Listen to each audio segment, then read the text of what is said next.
বলেছে মিলাদ পড়া হারাম। আরে কোরআনের ভিতরে আল্লাহ নিজে মিলাদ পড়েছে, আর ওয়াহাবির গোষ্ঠীরা বলে যে মিলাদ পড়া নাকি হারাম। বলে না? বলে। অথচ আয়াতও দেয়, কয় সূরা আহজাব 56 নম্বর আয়াত, এটা তো সূরা আহজাবের 56 নম্বর আয়াত।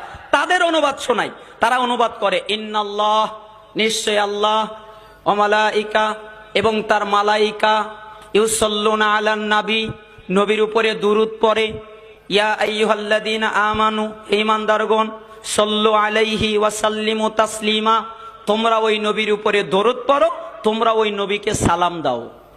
তখন বলে এই যে আল্লাহ দুরূদ পড়ে, এই যে মালাকরা দুরূদ পড়ে, এই যে আল্লাহ বলেছে নবীকে দুরূদ পড়ো, আল্লাহ বলেছে সালাম দাও, তার মানে কিভাবে বুঝালো যে দুরূদ মানে আল্লাহুম্মা সাল্লি আলা সাইয়্যিদিনা মাওলানা মুহাম্মদ, আর সালাম মানে ইয়া নবী